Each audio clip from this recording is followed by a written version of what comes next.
کریسمستون مبارک. البته وایسا ببینم مگه چند شب پیش یلدا نبود؟ دقیقاً. و این ویدیو پر از حال و هوای یلدایی و کریسمسیه. بریم که کلی بازی کنیم، بخندیم و فال حافظ بگیریم.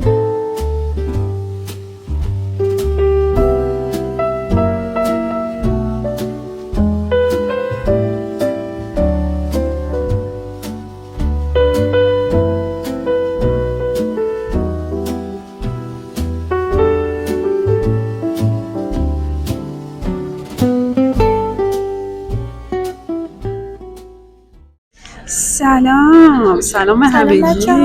امیدوارم که حالتون خوب باشه. خب بچه‌ها، ما امروز اومدیم نشون بدیم که با اینکه این دوتا جشن واقعا متفاوتن، یکیشون ایرانیه یکیشون جهانیه، بازم به هم نزدیکن، بازم ریشه‌های مشترک زیادی دارن. آوا خانم آماده واسه چالش اول؟ بله. بریم.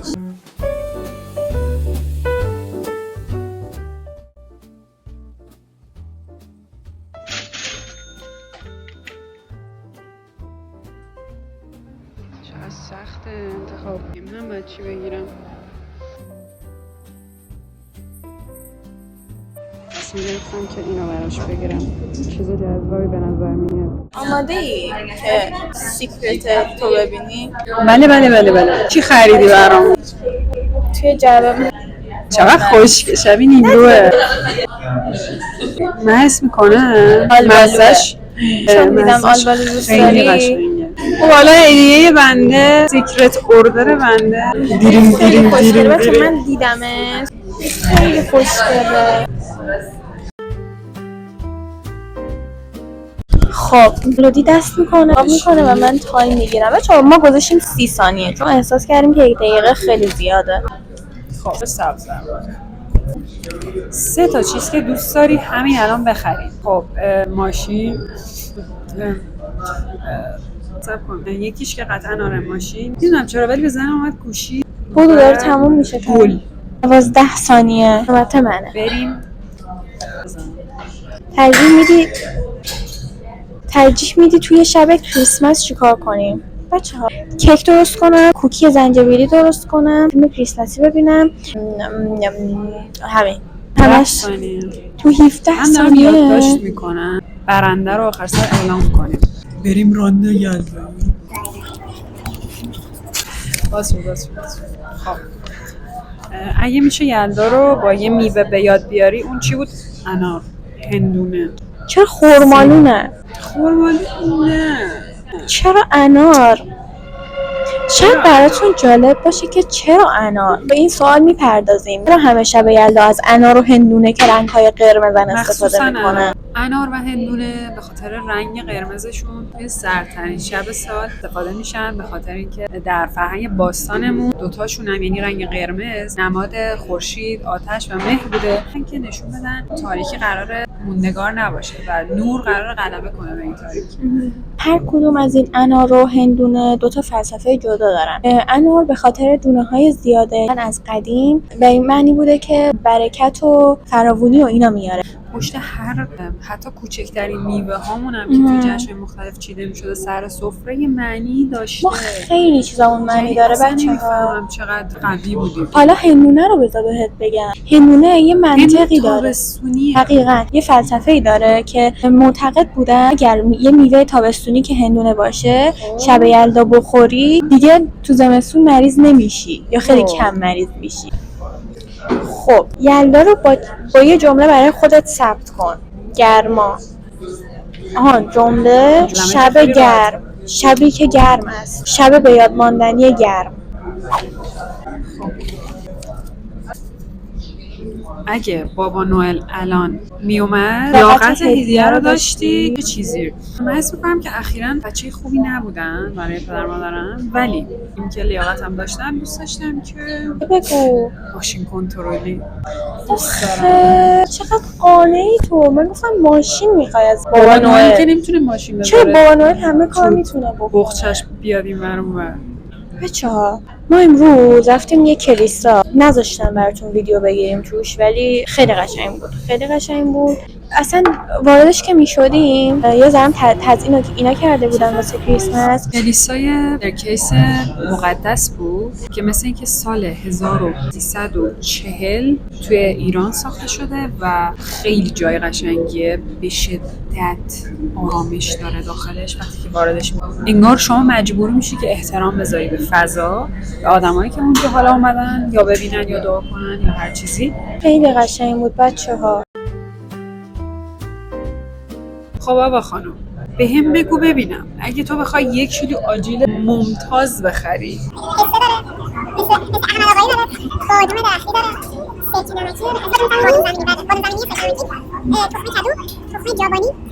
خب حدس بزن که 1 کیلوش میشه چقدر؟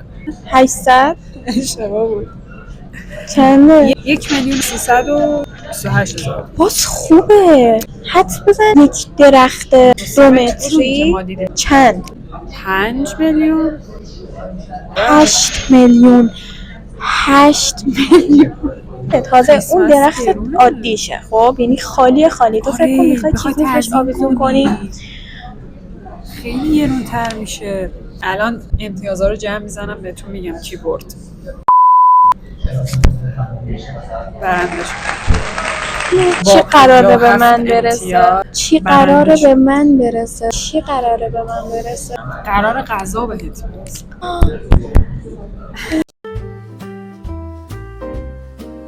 رسیدیم به بخش آخر ویدیو، فال حافظ و مثلا یه پوزش بطلبم به خاطر اینکه ما کتابش رو الان نداریم، کتاب حافظ رو نیاوردیم چون وسایلمون زیاد بود.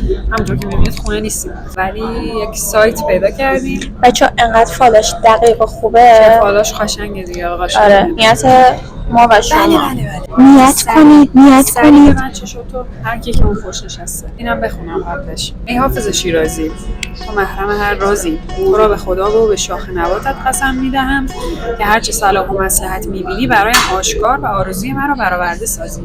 3 2 1. غزل 87. اولش میفرمایند که حسنت به اتفاق ملاحت جهان گرفت، آری به اتفاق جهان میتوان گرفت.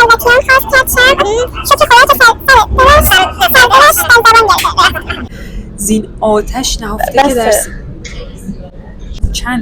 چند تا تعبیر داره، ولی 2 تا تعبیر آخرش خیلی باز بهتره. خلاصه اون میگه که یادآور این قضیه است که هماهنگی با طبیعت و جریان جهان از طریق صداقت، اصالت و خلوص مسیر رشدی روحی را هموار می‌کند.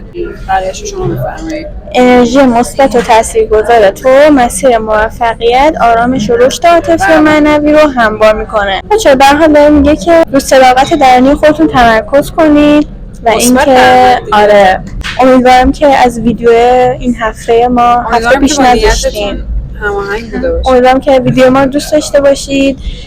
یلداتون پساپس و کریسمستون هم احتمالاً تو همین روزیه که آپلود میکنیم. میخواستم اینو بگم، اشاره کنم به این قضیه که کریسمس به شدت زیبا، حال و هواش خیلی، مخصوصا این قضیه که برف میاد دیوونه کننده است.